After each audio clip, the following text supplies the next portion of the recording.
Welcome to In Isolation With, the talk show where we make a connection without making contact. I hope you're doing well, staying safe, staying healthy, and staying home. Today, let's meet TV host, author, designer, olive oil farmer, and one of my favorite guests, Debbie Travis. From her home in London, she describes what's happening in her neighborhood, why she left her retreat in Tuscany when the pandemic started, and why this may be the perfect time to reinvent your life, which just happens to be the subject of her best-selling book, Design Your Next Chapter: How to Realize Your Dreams and Reinvent Your Life, now out in paperback. Now, usually I'm the only one asking questions in these interviews, but Debbie asked one that I think a lot of people have wondered about. Have a look to find out what she asked.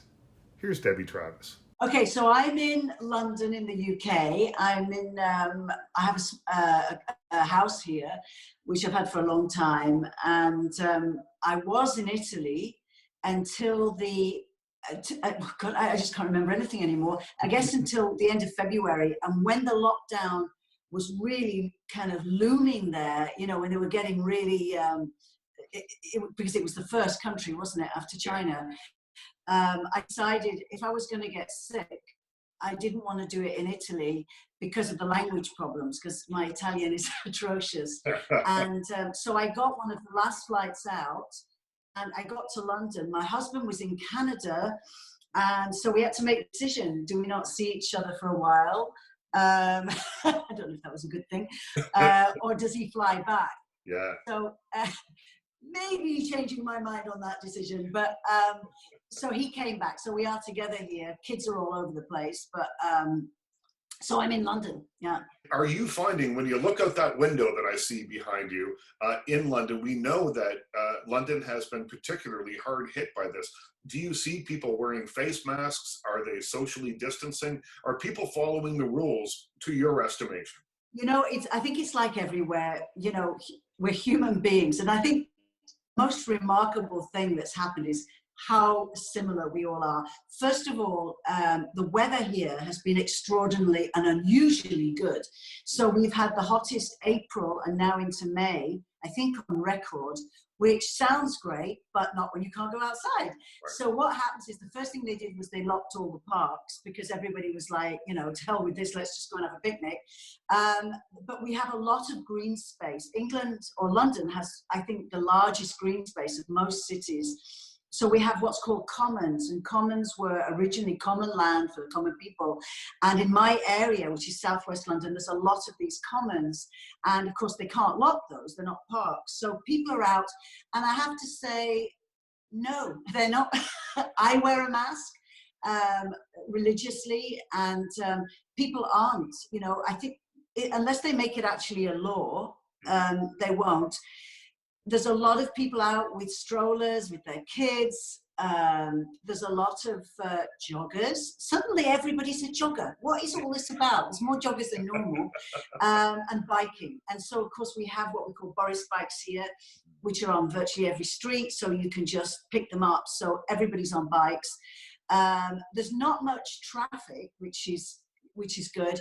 And what is really remarkable is the skies look like the Caribbean. I mean, it's like, you know, London used to have a lot of pollution, and even in the last 20 years, we still have it. And so the skies are this beautiful, beautiful ultramarine blue with no planes in them. And people are loving that. It's interesting because I think that is a story that I'm hearing worldwide, wherever I am, when I'm talking to people, wherever they are, they're telling me the same thing. You can see the mountains for the first time. And everyone comments on the joggers. And I've noticed it here in Toronto as well. All of a sudden, everyone's jogging. Everybody's jogging. But the thing is about joggers is they're in their own world, right? So they jog like right down the middle of the pavement. And some of these, you know, if you're on a bridge or something, you're going to jump into the water. And they don't move. And then they spray all over you. And so there's a lot of blue language going on, usually from me. But yeah, they seem oblivious of everybody. But the funny thing you say about everybody's a jogger. A funny story, I don't know if it got picked up with the Canadian press, but in Italy, where they've been much stricter, where you can only go out to buy food or to walk your dog. So there was a wonderful news item about a cop. This policeman keeps seeing this dog every day, and by the end of the day it's being dragged on, like stomach on the ground type of thing, and he realized it was being passed in an apartment building to every tenant, so the dog was walking like 24 hours a day. So it's quite funny. But the Italians have opened up now, and the whole world is watching to see how that goes, but only they're taking it, they've been hurt so badly, so they've been very good with the rules, I have to say. So at our place in Tuscany, we've actually moved our small staff and their families into our house 2 months ago. So at least their children can run around the land and everything, rather than be really cooped up in a small apartment. So that's kind of my good deed. So I'm cooped up here, and they all have the lovely land and fresh vegetables from the garden. But yeah, it's just, no winners in any of this. Well, maybe a little bit, maybe some silver linings. Well, I think that we're sort of looking for silver linings where we can find them. And that's where I think your book about realizing dreams and reinventing your life, it could come in handy here during this time, because I think a lot of us have a lot of time where we're sitting back and we're wondering, what's next? And what's next, maybe for employment, what's next, but maybe also what's next that I've always wanted to do and never found the courage to do. Maybe now is the time to do it. I know, it's like we're all dreaming of travel and far off places. What we have done is we've been gifted time, which is the one thing we're always short of. We're always rushing, there's always a routine: go to the office, come back, go to the gym, make the dinner, go to the supermarket, get the kids to bed, whatever your routine is. And so it's a kind of luxury for most people to say, I have this dream, I've always wanted to do this. Now, of course, we're way into this, and you can only watch so much television, and I think it is an opportunity. The book came out, which you kindly interviewed me last year, and became a bestseller, and it's it is about designing your next chapter. But now the paperback has just come out, and it's getting a kind of a real completely different way of looking at it. And people who read the hardback are now writing in saying, I'm rereading because now I've got the time, and I'm really taking this seriously now. And there's a lot of stories here on the news of how we will change. We know that offices will probably change forever to where we don't have to go in 5 days a week, where meetings, it'll all be about the meeting. And we do know, the one thing we know is we are social breeds. We are craving just sitting with a friend in a pub, and so we know what we really want now. We know what we miss. But I've talked to a lot of young parents who say, I'm getting to know my children, which I didn't before. I was rushing from work to home to all this kind of stuff, and now we're getting to talk. And so I think people will start readjusting. And the other thing is we're not shopping as much. I haven't bought any clothes. I know you can buy them online and things, but you kind of think, what's the point? Spring's going to be over. Do I need anything? I've got nowhere to go. So yes, that's really bad for retail companies, but at the same time, we're readjusting what we need. And I think it is a good time to kind of really get that dream from the corner of your brain and say, I always wanted to own my own little coffee shop. I always wanted to write, or I'd like to be an actual yoga teacher and not just go to somebody else's class. And now you're starting to say, okay, so how do I do this? So, that's really, and the book is it's a workbook. So you can write in it. There are places to kind of assess where you are at the moment. And I think anybody who wrote in it a year ago is probably going, hang on a minute, I'm in a different place than I was last year. And hopefully the tools that will help you get onto your next chapter. You have a personal mantra of dream it, do it, and live it. Has that changed at all during all this, or is it more important than ever? I think it's more important. You know, we all have a dream. There isn't anybody in the world who hasn't said, what if? You know, you go on holiday to, I don't know, an island somewhere and you go, what if I never went back? Or you go to your cottage. How many people stay in their cottages in the summer? What if I stayed here? I'm just so happy in this, you know, on this lake. Is there any way I could live here? Or, you know, so we all say, what if? But as I said, it gets locked into the frenzy of every day, and you never release it. And sometimes the dream changes. It changes from your 20s to your 30s, from your 30s to your 40s. But the do it part is the work. The do it is the bulk of really what this book is about. How do I make the leap from having this idea in my head to actually making it happen? And then the live it part is actually very interesting, because that's the consequences. You know, do you go home to your mum with your tail between your legs going, I've ruined everything, you know, I'm living in a box with my family on the street.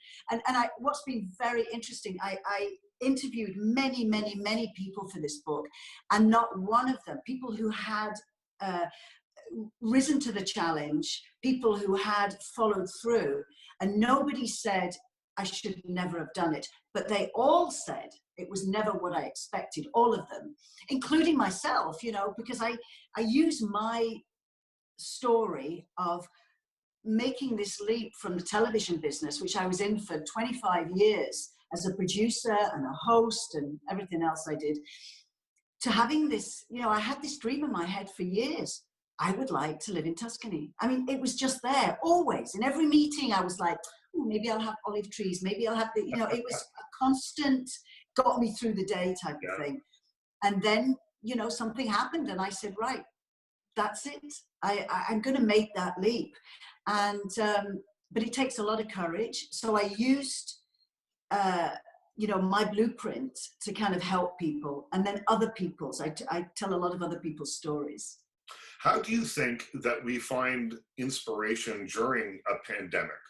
We're at home, we're alone with our thoughts. That's one thing, but there's a difference between just being alone with your thoughts and feeling anxiety and being alone with your thoughts. How do you suggest we find inspiration these days? Well, I think a lot of people are talking about, yes, anxiety has gone up, but it's also because we have no control. Mm-hmm. So, you know, we can't control this situation. We can help, we can do the best we can, but we cannot control it. You know, what's going to happen is going to be happen. We just have to follow the rules. And so anxiety is always there, but, you know, all the meditation's really hot now, and mindfulness and all that kind of stuff. And it is, I mean, it's very hard to say, oh, I'm going to do a 10 minutes, you know, mindfulness class online when you've got the kids screaming downstairs and you've got to make dinner and you've got to go here and there. Now you've got the whole day, and you can divide your day up into a different type of routine, and we can be quiet. And that quietness is very, very important. In fact, we've been doing a live Instagram every Sunday with our team from our retreats in Italy, have been coming on, talking to people on, you know, your optimum health mentally and physically, on how to get through this, because it's a different type of anxiety that none of us have had before. And of course, there are people worried about money and work and all that kind of stuff. But I think we've been offered and gifted other things, even if it's our neighbors. You know, in England, I'm sure they're doing it where you are, but every Thursday, everybody comes out and bangs and claps. Yeah. But now what's happened is everybody comes outside, grabs a bottle of wine and talks to neighbors. I mean, this is London, a major city of 12, 13 million people. I didn't know anybody on my streets. Now I know everyone. And everybody's chatting, and they pull out those kind of fold-up chairs that you use when you're fishing, and they're all sitting outside each other's front doors with their beer and stuff. You know, you take the pub away from Brits, and That's right. they'll find a solution. But it's also, there's a great warmth, and nobody really cares. You know, it's like people have got their pajamas on, their hair looks like rubbish, and what I've enjoyed the most is watching colleagues of mine And even, people I don't know, newsreaders and stuff, I can see their roots. I can see when they've done it themselves. They're doing their own makeup. And actually, I don't think anybody cares. It's like, you know what, this is what it is. And that's a beautiful release for many of us, just to say, you know what, this is me. This is me. I'm standing in the street in my pajamas. Like I was having a drink with a couple of neighbors the other night, and we're all, we're across the street from each other, and we've all got our thing. And then somebody walks past and goes, "Are you Debbie Travis? Oh my God, I just moved from Canada 6 months ago." And she looked at me like, well, dirty old pajamas on. What I have found that's been interesting is we are practicing social distancing. So we're walking down the street. If you see someone coming, you do a little sidewalk shuffle and you try and get out of their way and that kind of thing. But even though we're socially distancing, we're nodding at one another. We're saying a few words. Isn't this weird? What a strange situation to be in. We're actually acknowledging people, I think, more than we usually do. Normally, you walk down the street, someone's got a cell phone in their hand and you don't pay attention at all. So I think that we're distancing, but we're kind of distancing socially, which is the opposite thing. I think we are acknowledging that this is an odd time, but we are all in this together. And I'm making eye contact with people and nodding and saying hello just from 6 feet away. Yeah, and because I think we all feel we're all the same. It's a leveler, this thing. We feel vulnerable, and we do feel sad and emotional. And like there are people my age whose kids aren't with them, who normally would be coming for holidays or just turning up and stuff like that. And thankfully, and I'm the biggest moaner of social media of anybody. I go ballistic in restaurants when whole families are on their phone. Thank goodness for it, because it's been a life changer. We do all these, I don't know, Zooms and apps and just everything.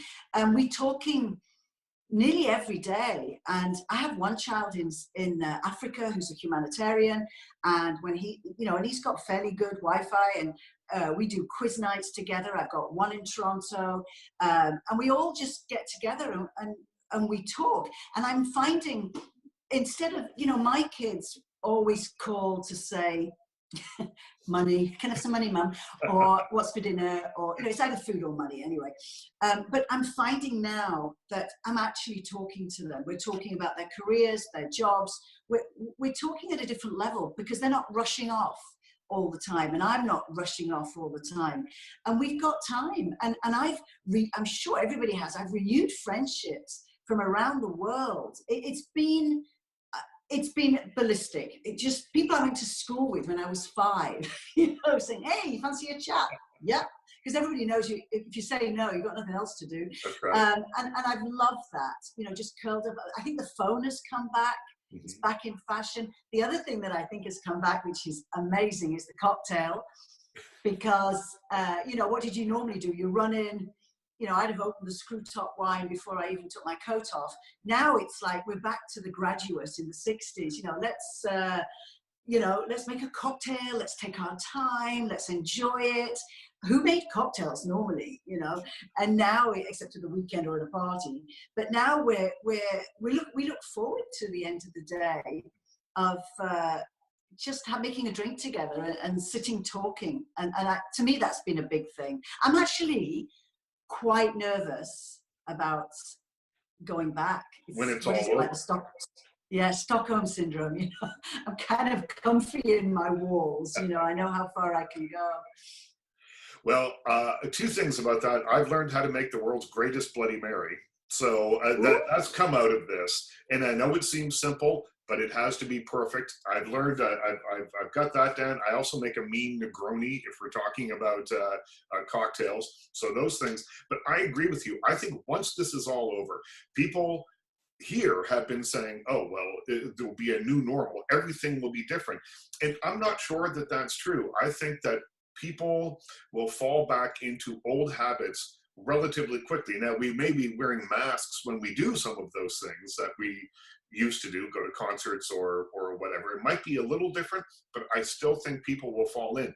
And I don't think we'll be having our weekly Zoom calls anymore. And I don't think that we'll be as connected because we'll get busy again.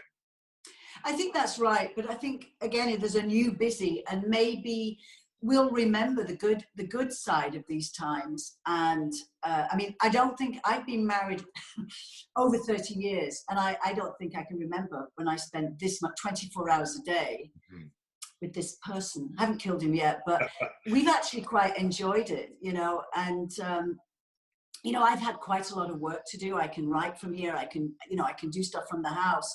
But it's up to us as individuals to say, we found a new kindness. We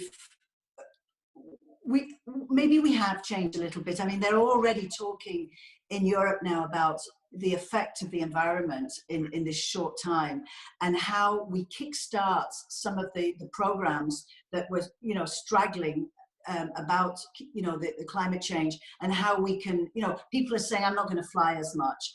And I think I'm somebody who flies a lot. I'm going to be so much more conscious of how many planes I take. You know, not just usually that's because of money, you know, how many flights can I afford, or my own personal dilemmas. But now I think I'm going to try harder. I'm going to say, you know what, I don't really need to go back to that. For me, you know, I live in 3 places, so I'm always dotting all over the place. And I think nothing for me, it's like getting on the bus, you know, I'll just go, let's go to, you know, Spain for the weekend and stuff like that. I'm going to rethink that. So I think it's an individual thing. And I really don't think people are I don't think the doors are going to open and we're all going to go running into the street going, yeah, you know. First of all, we all look terrible, so we're all going to have to brush our hair. But maybe we have changed a little bit. I do think we've got more of an understanding of the rest of the world. You know, we're getting more global news, and we're interested. We have to be interested, you know. How are they handling this? What did they do wrong? What did they do right? And this is going to be the new normal in the next 3 months, because the threat of this being a constant thing, keep coming back, is what I think is the most. I mean, nobody cares 3 months being inside, but what we really care about is we don't want this to be happening again next year. I mean, for us, all our retreats have been cancelled for the first half of the year. So I spend a lot of days, you know, sobbing women, you know, going, I've been saving for years to come to Tuscany and stay with you. I know there's nothing I can do. Come next year and let's make it happen. But it's very hard, you know, just all we do is cancellations. Final question. So 30 years of marriage, you are now stuck together 24 hours a day. Have you learned anything about your husband that you didn't know? I know he could live in his pajamas for the rest of his life. Have I learned anything? Well, I know how to sharpen a knife now really well. He's very, you know what, we have a strange relationship because, you know, I'm in the forefront always in my career, and he's always helping me in the background. He's very patient, and he's got, you know, he runs our companies, and you know, we still have our television company in Canada, and we have a lot of frightened employees, and we've tried to do the best we can for everybody. And it's something that I couldn't handle. I've been floods of tears all day. So I realize how patient he is, and kind, and you know, what matters to him and what doesn't matter. Yeah, I know he could just, I have to hide food and stuff, or he'd just, you know, shuffle in and out and pick all day, and we're having to be really careful. It's like, who's going to put those jeans on first? Debbie, thank you so much for taking the time to talk to me today. Thank you. It's always a pleasure. Look after yourself. And I have a question for you, Richard. Sure. Do you have trousers on? I do. I am. I do. I don't know if you can see them, but yes, I am. I do. Because I keep looking at all these people, interviewing people, going, I bet they're sitting in their boxes from their waist down. That was Debbie Travis on Zoom from her home in London, England. And yes, I'm still wearing pants. Find out more about Debbie's book, Design Your Next Chapter, How to Realize Your Dreams and Reinvent Your Life, and her beautiful retreat in Tuscany at her website, debbietravis.com, or on Instagram at Debbie Travis. My thanks to Debbie for asking the question no one else was brave enough to, and for you for checking us out. Until I see you again, stay safe, stay healthy, and stay home.